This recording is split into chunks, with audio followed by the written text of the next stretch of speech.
복이 흘러오는 마음의 구조, 그런 제목으로 하나님께 은혜를 나누겠습니다. 오늘 또 예배를 드리는데 여러분들에게 문자로 좋은 소식이 흘러들어오기를 축복합니다. 우리가 이제 11월 첫 번째 주일은 여기서 예배하고 이제 오후에는 힐링 캠프로 가서 입당 예배를 하게 될 텐데, 거기에 지난번에 보셨던 것처럼 앞에는 숙소동이 작년에 만들어졌고, 이번에 이제 성전동을 건축을 했는데, 이번에 성전동 건축하고 밑에 이제 하수도를 만들려고 하보니까 이 건축하신 분은 앞에 숙소동 있는 데다가 그 하수도 연결하면 된다. 그래서 나는 간단하게 생각하고 제가 이제 그 하수도 공사를 하려고 포크레인을 불렀는데, 이게 막상 밑에 뚜껑을 열어보니까 성전동을 더 낮게 져가지고 물이 흘러가지 못하고 역류하게 했어요. 그래서 전부 다 파서 청화조까지 다 연결시켰어요. 구조가, 물이라는 것은 물리학의 원리에서 높은 데서 낮은 데로 흘러가잖아요. 그냥 위에서 다 버리면 밑으로 다 정화조로 흘러간단 말이죠. 저는 지평선 쌀이 나오는 넓은 평야지대에 살았어요. 그래서 어렸을 때도 정말 하늘과 이 땅이 맞닿는, 그래서 이 가을철 되면은 그야말로 황금 물결이 치는 거예요. 황금 물결이 아주 보통 환상적입니다. 그 학교를 다니면서 그 논길로 이렇게 다닐 때 농사철 되면은 위에 이 큰 대형 저수지가 있는데, 그 저수에서 물을 틀면은 네 개면으로 물이 전부 흘러가가지고 거기에 농사를 짓는 거예요. 문에 수문만 열어놓으면은 거기서 흐르는 물이 전부 다 논으로 쫙 들어가요. 관계 시설을 잘 해놔가지고. 제가 그 관계 시설하기 전에도 제가 이제 봤던데, 그때는 시설이 안 돼가지고 물자세를 막 물 퍼올리고 이런 것도 많이 봤거든요. 관계 시설, 이 구조를 잘 만들어 놓으니까 물이 쫙 흘러가는, 참 아주 좋다. 여러분, 지금 여러분들이 생각 없이 수돗물을 쓰고 있지만은 그 팔당 댐에 저장된 그 물이 이제 다 수원지에서 소독을 다 해가지고 또 정수 탱크에서 정수를 해서 여러분들 틀기만 하면 전부 다 아파트 옥상까지 막 물이 올라가지 않습니까? 우리 눈에는 안 보이지만 시설을 해놨기 때문에 그런 거예요. 인터넷도 마찬가지예요. 인터넷 시설을 해놓으면은 세계적인 정보가 다 들어오는 거예요.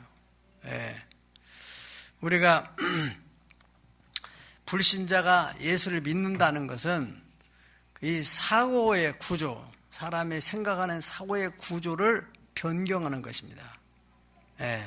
그런데 예수를 믿어도 그 사고의 구조가 변경이 안 된 사람은 하나님의 은혜가 흘러들어오잖아요. 여러분들이 가만히 있어도 은혜가 막 쫙쫙 흘러들어와야 되는 거예요. 논이 메말랐는데 물이 그냥 흘러들어오게 되면은 논이 땅이 부드러워지면서 거기서 얼마나 많은 생명력 역사가 일어납니까? 여러분, 그러니까 우리가 하나님 앞에 나와서 예배를 하면은 하나님의 은혜가 흘러들어오게 되면은 우리 심령에서 소망이 생겨, 믿음이 생겨, 사랑이 생겨, 삶의 희망과 활력이 막 생겨나는 거예요. 할렐루야! 오늘 또 그런 은혜가 임하기를 예수님을 축복합니다. 이 마음의 구조. 그래서 시편 133편 2절에 3절을 보면은 하나님의 축복이 흘러가는 그런 원리를 설명했어요. 다 같이 한번 읽어보실까요? 시작. 머리에 있는 보배로운 기름이 수염 곧 아론의 수염에 흘러서 그의 옷깃까지 내림 같고 헐몬의 이슬이 시온의 산들에 내림 같도다. 거기서 여호와께서 복을 명령하셨나니 곧 영생이로다. 아멘. 하나님의 축복이 이제 자연계로 설명한다면은 지중해에 있는 그 물이 증발해가지고 구름이 돼가지고 흘러가다가 헐몬산이, 이스라엘의 북부에 헐몬산이 큰 산이 버티고 있으니까 그게 거기서 머무르고 있다가 또 바람이 불게 되면은 시온데 이스라엘의 남부 쪽으로 해서 바람이 쫙 가서 저녁에는 이슬이 다 내린다 이거예요. 그와 같이 아론의 머리에 하나님이 기름을 부어놓으면은 이 머리에서 수염을 타고 옷깃을 적시는데 여기 아론의 가슴에는 에봇이라는 옷이 있어요. 그 에봇이라는 옷에는 이스라엘 12지파를 상징하는 보석들인데 그걸로 다 흘러온다는 거예요. 그래 이스라엘 백성들은 하나님의 축복을 받으려면 아론을 통해서 하나님 주시니까 제사장의 또 선자들의 말을 잘 순종해 하기만 하면은 복이 그대로 흘러들은다는 거예요. 할렐루야. 그런 원리를 설명하고 있습니다. 오늘 성경의 주인공 이 백부장이라는 사람은 복이 흘러들 수밖에 없는 그런 마음의 구조를 가지고 있는 사람이에요. 이 사람의 마음의 구조가 아주 중요해요. 잠언 4장 23절에도 무릇 지킬 만하보다 네 마음을 지켜라. 마음이 악한 것이 들어오지 못하도록 지키고 내 마음의 구조가 뭔가 잘못됐다. 늘 똑같은 상황에서도 다른 사람도 다 이렇게 생각하는데 왜 난 이렇게 부정적으로 생각하는가? 그렇다면 그 마음의 구조를 바꿔야 돼요. 이스라엘 12명의 정탐꾼이 그 가나안 땅 젖과 꿀르는 땅을 정탐으로 왔는데 2명은 아우 너무 좋다. 야 하나님이 이렇게 좋은 땅을 우리에게 기업으로 주시는구나. 막 설레가지고 왔는데 10명은 좋기는 좋은데 키가 큰 안악자손들을 봤다는 거예요. 헷족속, 희족속, 브리스, 여보스, 기르가스 이러한 거인들을 보면서 우리는 거기에 비해 보니까 멧돼지 같다. 이렇게 생각한단 말이야. 똑같은 상황을 봤는데 또 그 사람들이 영향을 받은 사람들이 밤새 통곡을 하다가 결국에는 하나님께서 그래 너희 말이 내 귀에 들린다는 내가 해주겠다. 그래서 광야에서 다 죽고 믿음의 눈을 봤던 여호수아 갈렙만 살았어요. 그들은 마음이 달랐다는 거예요. 마음이. 할렐루야. 이 사람 마음이 참 신기해요. 요즘에 그 추석 연휴에 그 나훈아 씨가 뭐 노래를 많이 불렀는데 29곡을 불렀다더라고요. 예. 거기에 또 뭐 나는 애인이 생겼다. 그래서 그 애인이 기도하는 걸 보니까 나도 꼭 교회를 가야 되겠다. 그런 얘기도 있다고 하더라고요. 난 그거 처음 들었어요. 보통 사람들이 알고 있는 테스 형. 예. 처음에 테스 형이 무슨 테스인가. 그런데 나중에 알고 보니까 소크라테스라고 하더라고요. 예. 소크라테스 형. 세상에 왜 이래? 왜 이렇게 힘든 거야? 그 사람들이 다 통저 맞아. 정말 힘들어. 그래서 막 그 나훈아 씨에 대해서 막 사람들이 막 신드롬이 생길 정도로 너무너무 좋아하고 그러는데 어느 날 신문을 보니까 어떤 분이 칼럼을 썼는데 아니 2500년 전에 그 철학자를 왜 자기가 형이라고 하느냐. 그 대단한 인물을. 내가 그랬어요. 아니 철학자 그 사람이 당신의 친척이냐, 당신이 그 사람이 제자냐, 당신하고 무슨 상관, 그 사람이 형이라고든 누나라고든 무슨 관계가 있냐. 못 만나서 말은 못했지만은 그렇잖아요. 다들 좋아서 환호하고 있는데 이 사람은 그렇게 또 생각하는 거예요. 또 그런 분들 참 피곤해요. 그런 사람들 참. 여러분 민주주의라는 것은 전체 다수들의 의견을 모아가지고 나라를 만들어가는 거잖아요. 물론 소수의 의견도 존중을 하지만은 일단 다수가 결정하면은 그걸 따라가야 되는 거 아니에요. 다수의 의견이 아무래도 낫다 생각해서 그런 민주주의 제도가 지금까지는 좋은 제도라고 생각하지 않았습니까? 그런데 여러분들이 우리가 사회적으로 생활할 때도 대다수의 사람들이 그렇게 생각한다 그러면은 그걸 잘 받아들일 수 있는 그런 마음들 필요한 것이란 말이죠. 이게 사회성인데 이 백부장이라는 사람이 마음의 구조가 참 좋아서 이 사람이 예수님에게 극찬을 들었어요. 예수님이 세상에 이스라엘 나라, 그 아브라함 때부터 신앙생활하던 그 사람들 속에서 나는 이렇게 대단한 믿음을 가진 사람을 못 만나봤다. 그렇게 칭찬했어요. 이 백부장은 마음이 어떤 구조를 가지고 있을까? 8절 한번 읽어보실까요? 8절 시작. 나도 남의 수하에 든 사람이요 내 아래도 병사가 있으니 이더러 가라 하면 가고 저더러 오라 하면 오고 내 정도로 이것을 하라 하면 하나이다. 아멘. 이게 굉장히 중요한 말씀입니다. 말씀의 오늘 핵심이에요. 백부장의 그 마음의 구조. 이 사람은 어렸을 때부터 사춘, 그러니까 한 20대 들어가서 이제 군대 들어갔겠지만은 그때부터 뼛속까지 이 고온의 질서가 확립된 사람이에요. 그래서 자기는 군대 조직 속에서 자기는 백부장, 우리나라 가면 중대장급 되는데 100여 명 정도 이렇게 통솔 하는 지휘관입니다. 그래서 위에 상관이 대대장 정도 되는 500여 명 되는 병사를 이렇게 관리하는 사람이 바로 대대장인데 이 사람이 명령하면은 자기가 그대로 순종하고 또 자기가 밑에 있는 소대장들한테 명령하면 또 병사들이 명령하면 그대로 저들이 순종합니다. 그러니까 당신이 예수님이 말씀만 하면은 굳이 안 오시더라도 말씀만 하면은 그대로 됩니다. 이야, 다른 사람들은 막 안수를 받아야 되고 뭘 만져야 되고 그러는데 이 사람은 멀리 시간과 공간을 초월해서 다만 말씀만 하면은 그래. 어떤 사람은요 안수하자는데 설교만 듣다가 막 은혜를 받아가지고 병도 고쳐지고 그 생활의 문제가 해결되기도 하고 그런 일이 있잖아요. 그 사람은 심령의 구조가 잘 돼 있는 사람이에요. 그래서 이 백부장이 이러한 구조를 갖게 된 것은 이 사람은 어렸을 때부터 그러한 이제 뼛속까지 질서가 확립된 사람이에요.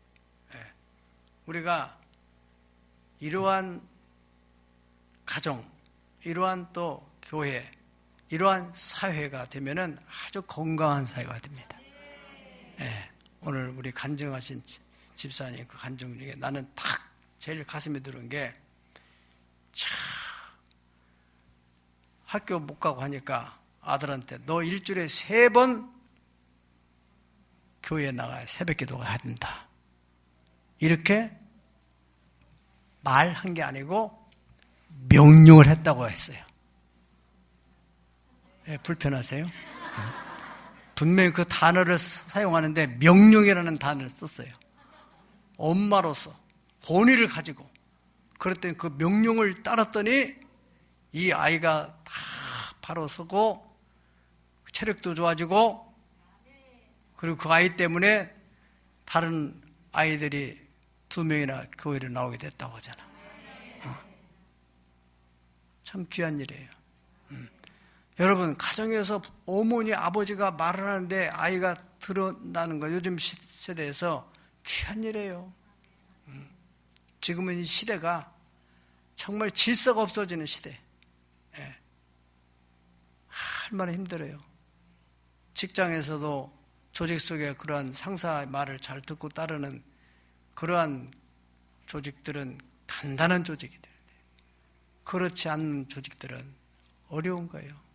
그러나 회사도 어려운 것이고. 자, 우리가 이런 질서 속에 내면 세계 질서, 이 3가지 측면에서 하나는 생물학적 권위 질서를 가져야 되는데 생물학적 질서라는 건 뭐냐면은 먼저 연장자, 우리가 사회에서 어떤 먼저 태어난 사람 어른들을 알아보고 인정해주고 하는 이런 사회가 건강한 사회고 살기가 편한 사회, 행복한 사회. 어른 아이 없이 그냥 막 이게 막 혼란스러워지면은 얼마나 어른들이 살기 힘들어요. 그러면은 젊은이들은 영원히 젊은가? 그들이 어른 됐을 때는 더 힘들어지는 거예요. 그런 사회가 되면은 이게 아무리 환경이 좋아진다 할지라도 사람 관계가 살기가 힘들어지는 거예요. 마음이 팍팍해지고. 회사도 마찬가지고 교회도 마찬가지입니다. 어떻든 먼저 태어나신 분들, 우리가 유교적인 가르침 보면은 삼강 오륜 속에 있는 장유유서라는 말이 있어요. 어른과 아이는 순서가 있고 질서가 있어야 된다. 그런 얘기입니다. 요즘에 삼강오륜 들어본 적도 오래됐고 그거 쓰지도 않고, 우리 한국 사람들은 머리가 좋아서 그것을 속담으로 만드는 게 뭡니까? 찬물도 무아래가 있는 거다. 지금은 무아래와 관계없어. 그냥 알아서 다 하지. 자, 힘든 세상이야. 그래서 이건 하나님은 기본적으로 인간 사회에서 이런 질서를 만들어서 평안하게 살기로 하시는 거예요. 동물의 세계는 그렇잖아요. 힘이 있는 게 최고예요. 사회가 동물화되면은 막 체력이 있는 사람, 돈에 힘이 있는 사람, 권력에 힘이 있는 사람이 막 휘둘러 돌아다니고 어른 알게 우습게 알고 이렇게 하면 얼마나 힘들어요. 네. 기본적인 그런 질서. 두 번째는 사회적인 권위 질서가 있습니다. 사회적인. 네. 사회적인 권위 질서는 어느 사회든지 간에 다 구성을 하고 있는 조직 속에는 조직의 질서가 필요한 거예요. 회사를 들어갔다. 계장, 과장, 또 국장, 또 상무, 또 사장, 또 이런 질서가 다 있잖아요. 직책이. 계장이 나이가 적든 많든 간에 관계없이 그 직책 그 자체를 인정하고 그 권위를 따라야만이 그 조직 사회가 건강한 사회가 되고 본인 개인적으로는 거기서 인정받고 귀여김 받는 거예요. 어떻든 자기의 진급은 위에 사람이 결정하는 것이니까. 이 기본적인 질서 의식이 없는 사람은 그런 데 가서 사회생활하기 힘든 거예요. 아이들이 공부는 많은데 왜 이 직장에서 사람 쓸 사람이 없다는 건, 이 마지막 면담을 하게 보면은 이 사람이 정말 마음속에 그런 질서가 잘 잡혀 있는 사람인가? 스펙도 좋고 얼굴도 좋고 이력도 좋고 뭐 다 좋지만은 이게 상담을 해보면은, 면담을 해보면은 다 나오잖아요, 마음에. 네. 심리학이라고 하는데 사람의 말을 다 이렇게 이쪽으로 물어보고 저쪽으로 물어보고 다 면접관에 물어보면은 다 나오는 거예요. 아, 이 사람 데리고 일하기 힘들겠다. 그러면은 밀어내는 거예요. 그걸 알아야 돼요. 네. 조직 속에 들어가면 그 조직의 이 관계들이 자, 위에 사람과 아래 사람을 잘 인정하고 알아주는. 그리고 세 번째는 영적 조직 속에서의 권위입니다. 그게 바로 교회. 교회는 영적인 공동체인데 이 백부장은 사회적으로 보면은 예수님보다도 위에 사람이 밑에 사람이에요. 예수님은 그저 그냥 보통 이렇게 전도자 정도, 그냥 요즘으로 하는 흔한 목사 정도, 좀 유명한 목사 정도. 그런데 우리나라 같으면은 미국 같은 그런 큰 나라의 지휘관, 지금은 뭐 그렇지 않지만은 로마라는 나라가 이스라엘을 지배하고 있을 때, 옛날로 말하면 우리나라 일본 사람들을 지배하고 있을 때 백부장이에요. 그 권위는 대단한 거예요. 사회적인 지위가. 그리고 연령적으로 보더라도 백부장과 예수님은 아마도 비슷하거나 또 이 사람이 더 많을 수도 있어요. 그럼에도 불구하고 이 사람은 영적인 조직, 다시 말하면 하나님의 나라 의식이 있는 사람이에요. 믿습니까? 하나님의 나라라고 하는 의식을 가지고 있는 사람이에요. 신앙이 있는 사람이에요, 기본적으로. 할렐루야. 그래서 이 사람이 피지배국의 그러한 지휘관임에도 불구하고 그 나라에 회당도 지어주고 좋은 일도 많이 하고 또 자기 하인이 병들었는데 그것 때문에 신경을 쓰고 있는 걸 볼 때 이 사람이 얼마나 좋은 성품을 가지고 있는가를 알 수가 있어요. 오늘 본문 내용을 딱 가만히 관찰해 보면은 이 백부장이라는 사람의 마음의 구조가 어떻게 되어 있는가가 딱 드러나고 있어요. 그래서 그러기 때문에 예수님이 말씀만 하면은 자기 하인이 고쳐진다는 그런 믿음이 있었다는 것입니다. 그래서 그 믿음대로 고쳐졌고 예수님이 극천을 하신 거고, 이분하고 비슷한 사람이 사도행전 10장에 나오는데, 이방인 가운데 처음으로 성령을 체험한 사람, 고넬료의 가정. 이 고넬료라는 사람이 기도하던 중에 이제 그 사람도 평상시에 구제하고 열심히 시간을 정해놓고 기도하는 경건한 사람이었어요. 군인임에도. 그런데 이분이 어느 날 기도할 때 하나님께서 저 베드로라고 하는 주의 종이 바닷가에서 기도하고 있으니까 그분을 초청해 오라. 그래서 이제 그분을, 자기 종들을 보내가지고 그분을 모셔왔어요.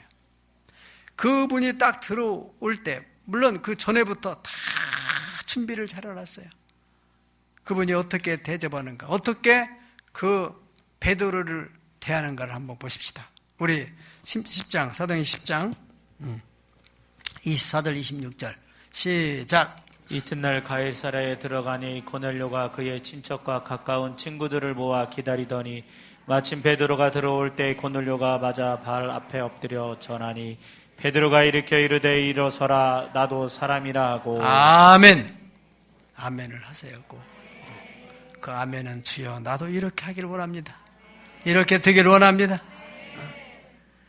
이제 그분을 모셔왔어요. 베드로를 모셔와. 그 모셔오는 중에 자기는 친척과 가까운 친구들을 다 모아놓고 기다렸다. 이게 신방받는 자세예요. 아주 모범적인 신방 자세. 다 모아놓고 그 다음에 베드로가 들어올 때 고넬료가 나가서 맞아 그 발 앞에 엎드려서 절했다는 거예요. 그냥 절했다. 원어에는 프로스큐네요. 경배를 하듯이. 우리나라는 큰 절을 올렸어요. 그러면 사회적인 신분을 볼 때 베드로는 뭐 아무것도 아니죠. 고넬료에 비하면은.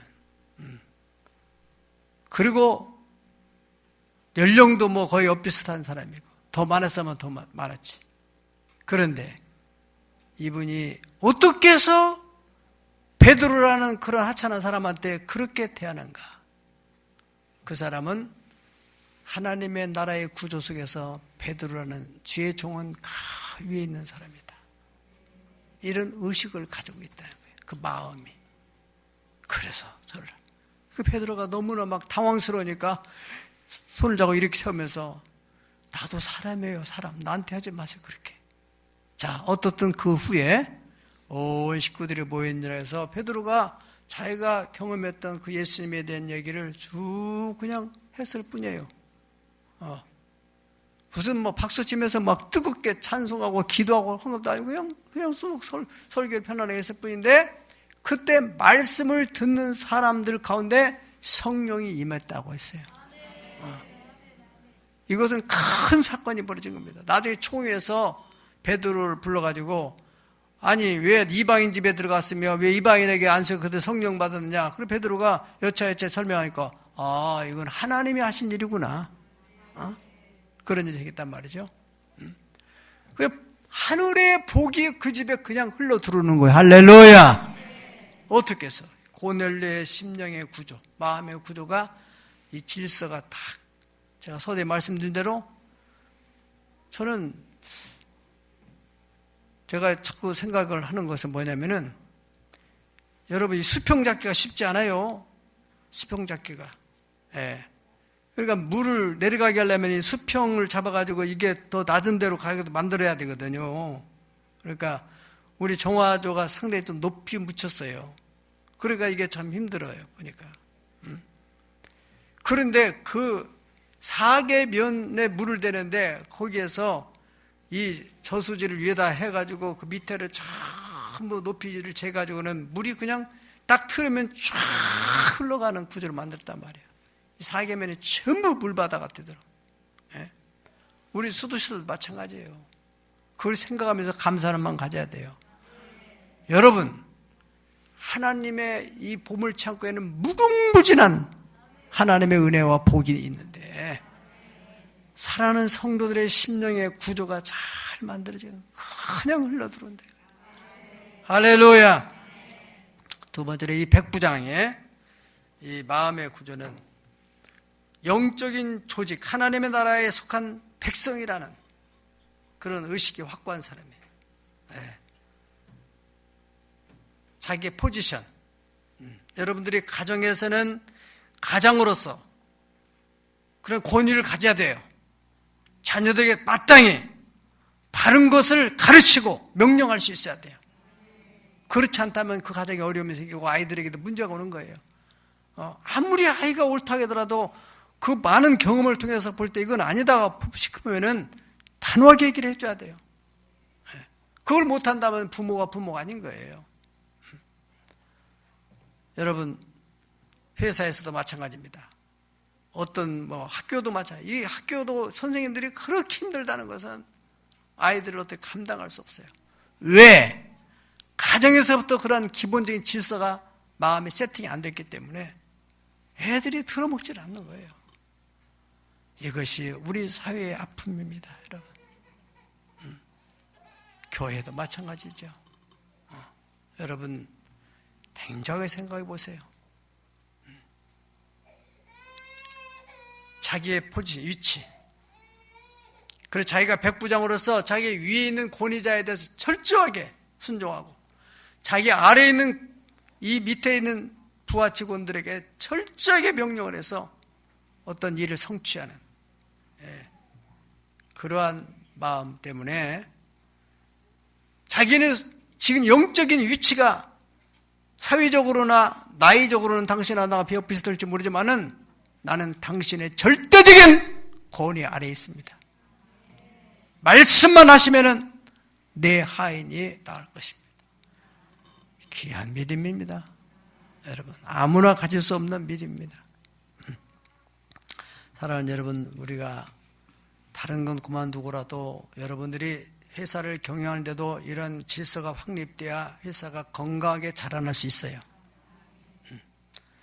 가정도 마찬가지고 교회 안에서도 마찬가지입니다. 교회 안에서 장로로서 권사로서 혹은 각 기관의 직분 받은 직분자 기관장으로서 교사로서 자기가 자기 포지션에서 위에 사람에 대해서 아래 또 서로 관계에 대해서 이런 질서가 잡혀야 교회가 건강하게 되고 행복한 신앙생활 할 수 있는 거예요.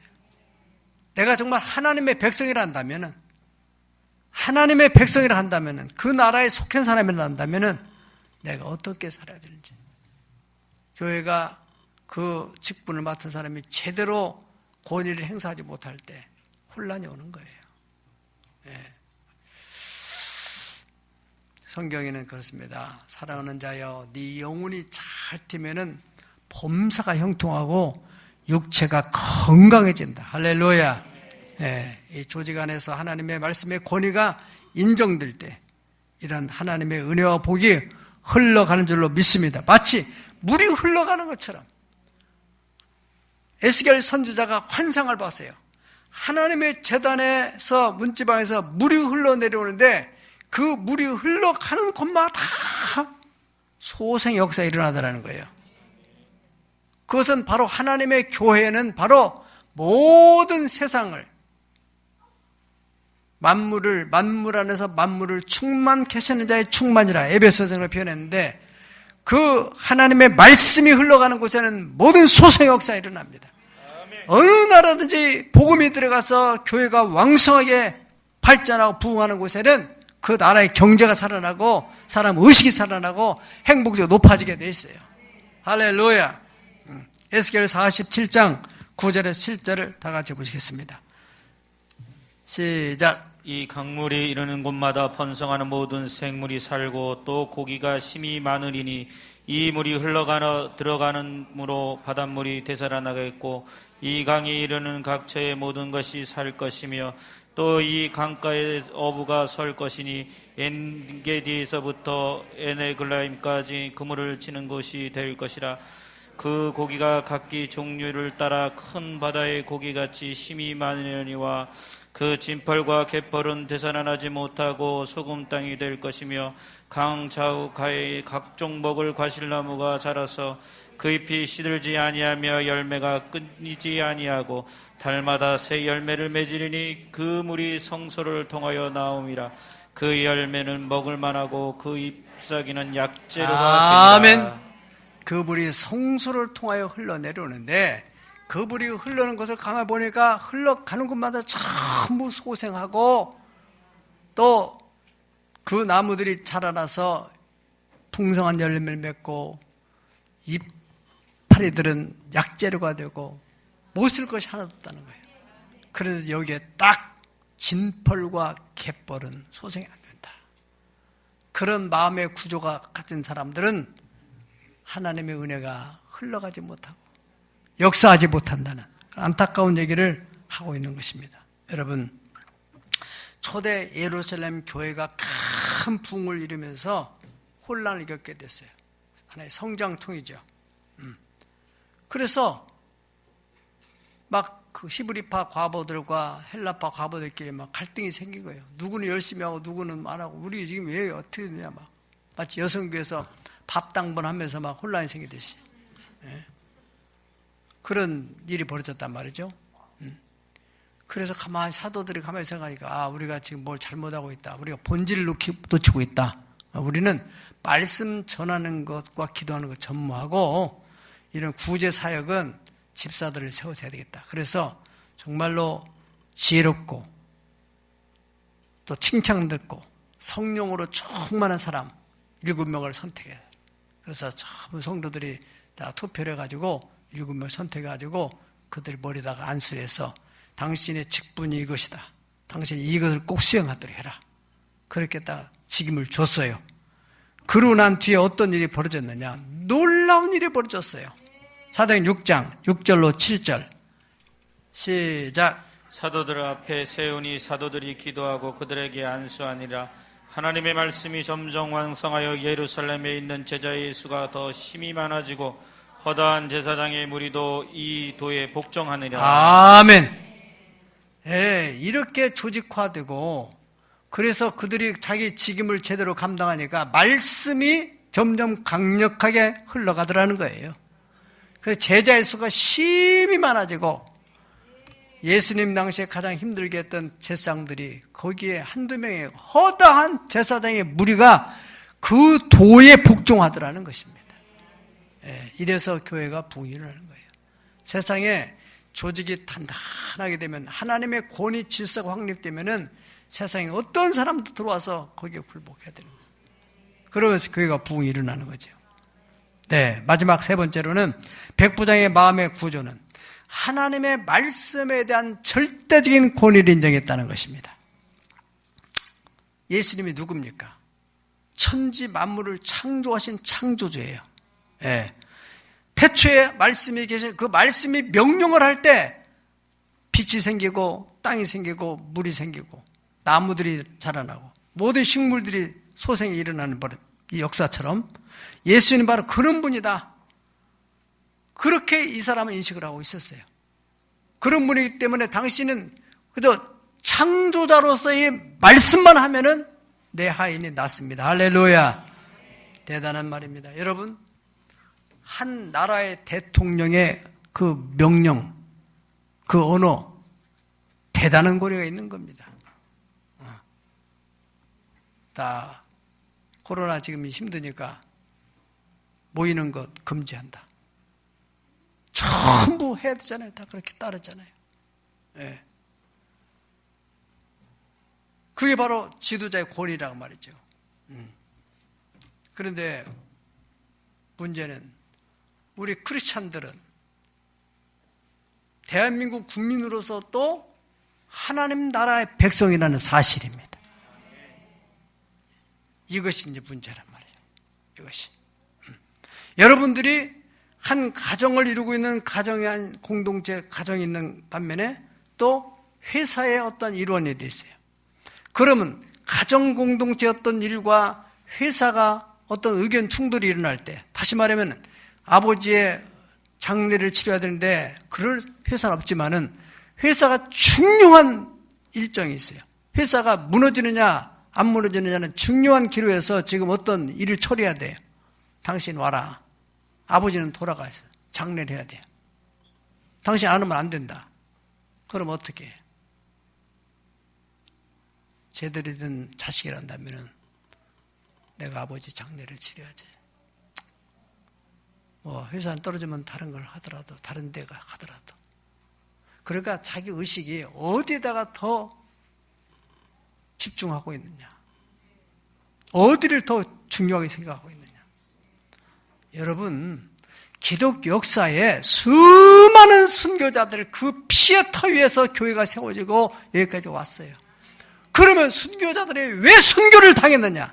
순교의 피해를 먹고 교회가 성장해 왔고 우리도 그 영향 안에 지금 오늘에 있는 건데, 그러면은 과연 순교자들은 왜 순교를 당했느냐? 왜요? 당시의 절대적인 권력과 하나님의 뜻과의 충돌이 날 때 하나님의 뜻을 선택하다 보니까 그들은 생명을 잃게 되었던 것입니다. 이것이 기독교의 역사입니다. 여러분, 중요한 것은 정말로 내가 하나님의 말씀에 대한 권위를 얼마만큼 인정하느냐 말이죠. 어떤 사람은 세상에 자기의 상사, 과장, 아이 그래 자네 오늘 출근해야 돼.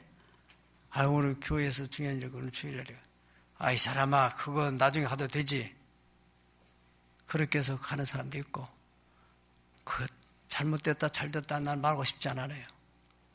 믿음이 성장하게 되면은 언젠가는 그렇지 않지. 내가 하나님의 나라를 더 소중히 여겨야지. 그런 때도 올 거예요. 저는 개인적으로 오늘 아침에도 이제 우리 가정에서 이런 얘기 하다가 밥 먹으면서 했는데, 우리 오래된 사람들은 다 잘 아는 정철 선생님이라는 분 있어요. 영어 성경 그분이 하는 것을 인터넷으로 유튜브로 듣고 있는데, 그분이 참 그 신학을 하지 않은 사람인데 어떻게 그 성경적인 그 신앙이 아주 올곧게 다 정리가 됐어요. 한 번도 만나본 적도 없고, 이분이 신앙 연조가 짧은 건 사실이야.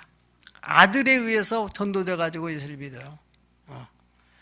그건 영어 가르치면 아주 탁월한데, 이제 기도하면서 시작합시다 해서 기도하는 거 보면은 꼭 초신자 기도야. 들어보면 요즘에도 기도를 하더라고. 야, 어떻게 이 사람은 교단이 어떤 교단, 어느 교회 나갈지를 모르겠어요. 근데 우리 사모님도 그분 얘기 들으면서 은혜가 된다고 그래요. 신앙관이 확립이 됐다니까. 신앙관이 어떤 신앙으로? 정통적 신앙으로 확립이 됐어, 사람이. 이게 중요한 것입니다. 여러분, 그러니까 그런 생각이 딱 바로 바뀌었기 때문에 그렇게 공부를 많이 한 사람인데도 아들이 하는 말에 대해서 딱 들어보니까 기독교 진리가 있구나. 그래서 기독교를 받아들이고 더 깊이 연구하다 보니까 이건 확실한 생명이 있는 곳이네. 전제적 하나님을 인정하는 그 믿음이 생기고 그런 올곧한 신앙이 베끼는 거예요. 지금은 정말로 이 권위가 없는 시대에 하나님의 말씀에 대한 절대적인 권위를 부여하고 있는 거야. 내가 한번 생각해 봐야 돼. 성경 역사를 볼 때 왕이나 세상의 권위자보다도 하나님의 말씀의 권위를 낮게 여길 때 선자들은 강력하게 얘기하는 거예요. 그때 선자들의 어법은 보통 여호와께서 말씀하셨다, 여호와께서 가라사대 이렇게 하지만은 더 많은 권위를 실을 때는 만군의 여호와께서 말씀하시느니라.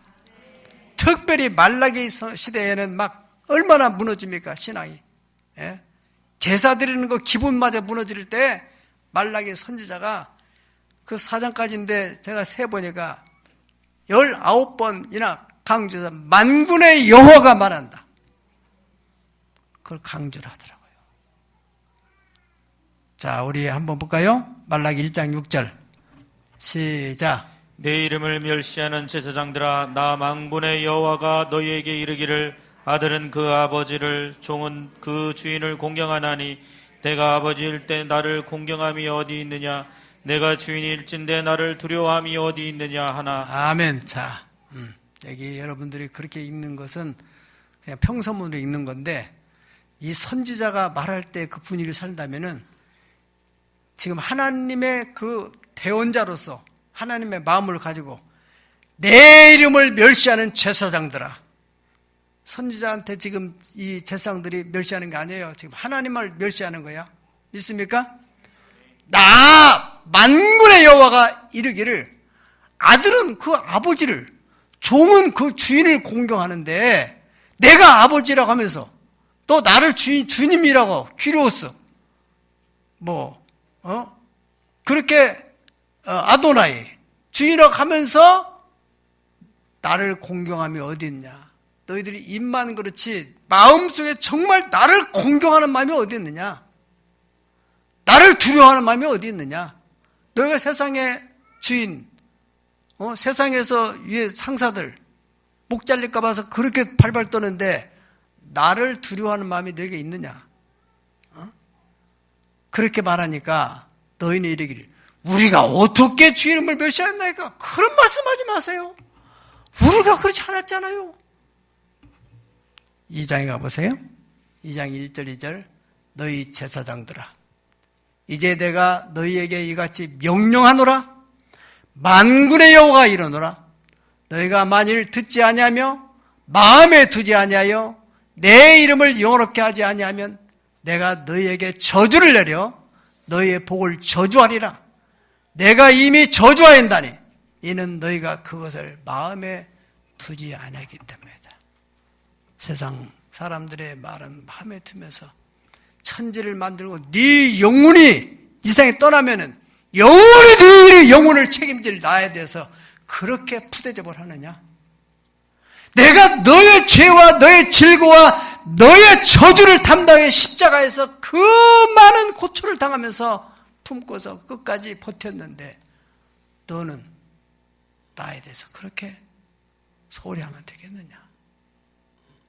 예수님의 심정입니다.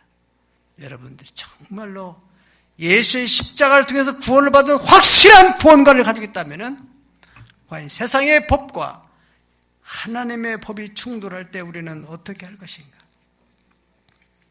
예수님께서도 이 땅에 오셔서 정말로 진지한 얘기, 도대체 이 사람들이 말을 그냥 가볍게 생각할 때 예수님의 어법 표현의 방법은 진실로 너에게 이루느니, 요한복음 6장 47, 48절에는 진실로 너에게 이루니 믿는 자는 영생을 가졌느니라.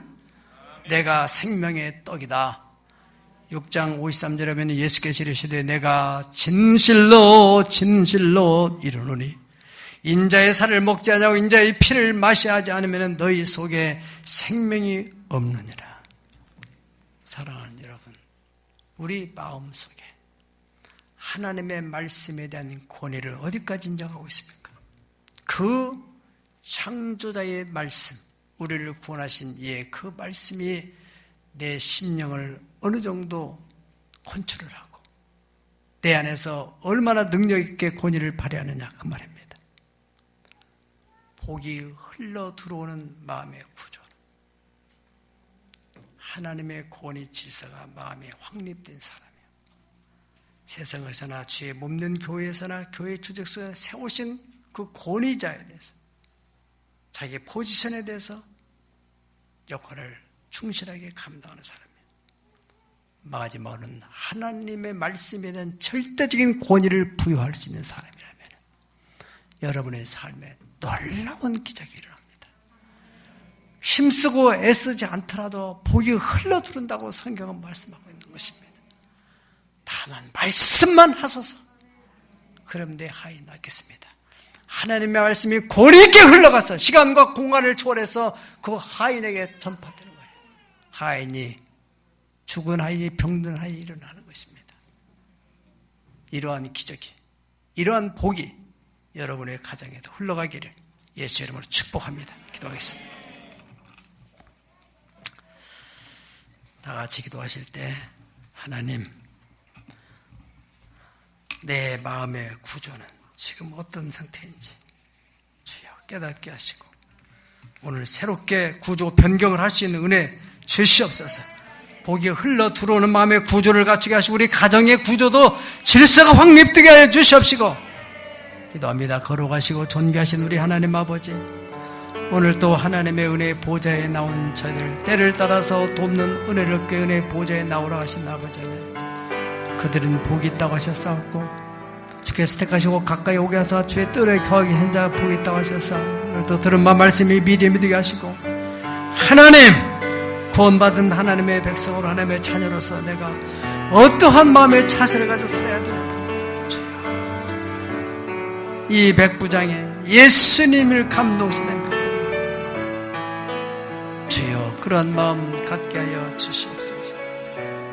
주여, 복이 흘러들은 마음의 구조를 갖게 하시옵소서. 복이 흘러들은 가정의 구조를 갖게 하옵소서. 가화 만사성, 가정이 화목하고 평안하면 모든 만사가 잘 되는, 가정의 질서가 확립되어야 하나님 평안이 올 줄을 믿습니다. 하나님이 나라에도 평안이 오게 하시고 하나님 교회가 교회다운 교회로서 서게 도와주시고 빛으로서 소금으로서 이 세상의 어둠을 밝히게 하시고, 그러므로 이 나라가 그동안에도 하나님의 복을 받은 것처럼 후세에도 그 복이 흘러들어오는 나라, 하나님의 복이 흘러들어와서 세계 열강 중에 하나님의 경제 대국으로 섰습니다. 유독난 후에 폐허가 되었던 이 나라가 70여 년 만에 이런 엄청난 복이 일어났던 것, 하나님의 은혜라는 사실밖에 우리가 어떻게 말할 길이 없음을 고백합니다. 자비와 긍휼이 풍성하신 우리 아버지 하나님이시여, 오늘도 하나님 그 말씀을 듣고서 말씀 앞에서 하나님 마음을 조아리고 하나님 구조를 변경하기 원하는 그들의 심령심을 위해 은혜를 부어주셔서 새롭게 하여 주시옵소서. 나 주님의 기쁨 되기 원하네. 내 마음을 새롭게 하소서. 새 부대가 되게 하여 주사 주님의 빛 비추게 하소서. 아버지, 내가 원하는 한 가지 주님의 기쁨이 되는 곳, 내가 원하는 한 가지 주님의 기쁨이 되는 것. 또 들어가슴 안고 몸이 아픈 몸은 아픔으로서는 기도하겠습니다. 살아계신 우리 하나님, 어제나 오늘아 영원토록 동일하신 하나님, 천지를 만드실 때 알파가 되신 하나님, 역사를 끝낼 때 오메가 되신 하나님, 지금도 살아계셔서 역사하심을 믿고 오늘 또 우리 가운데 임재하심을 믿습니다. 백부장이 가진 그 마음의 구조로 인하여 예수님이 크게 감동을 받고 극찬하셨던 것처럼 우리의 마음의 구조가 그렇게 되게 하여 주셔서 하나님의 복이 흘러들어오는 가정에서나 사회에서나 질서가 확립된, 그래서 우리의 가정이 가와 만사성이란 말처럼 질서 속에서 평안하게 하시고 만사가 형통케 하여 주시기를 원합니다. 이 백부장이 광신적인 신앙을 가진 사람이어서 세상에서도 그저 막무가내는 그런 사람이 아니라 그는 자기 부대에서도 또 이스라엘 사회에서도 인정받고 존중이 받는 사람이었습니다. 그러면서 우리 주님 마음에도 큰 감동을 일으켰던 그 신앙, 주여 우리도 갖기를 원합니다.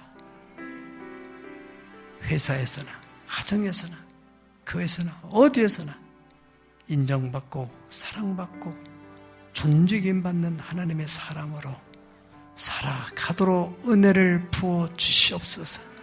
육신의 질병인 우리나 힘든 이들을 위해서 기도합니다. 예수님이 책찍에 빠짐으로 너는 나음을 받았다고 하신 주님이시여, 그의 피를 이 시간에 뿌려주셔서 하나님이여 고침받게 하여 주시고 회복되게 하시고, 이 자리에 나오지 못한 우리 가족이랄지라도 백부장의 하인처럼 주여 말씀하여 주셔 내가 그의 아픈 부분에 내 몸에 술을 얹어 싸우니 동일하게 역사하여 주시옵소서. 시간과 공간을 초월해 역사하시는 주의 권능이 임하여 주시옵소서. 주의 영광을 보게 하시옵소서. 네가 믿으면 하나님의 영광을 보리라 하신 말씀대로 되어지게 하여 주시기를 간곡히 빌고 나올 때 예수님 존귀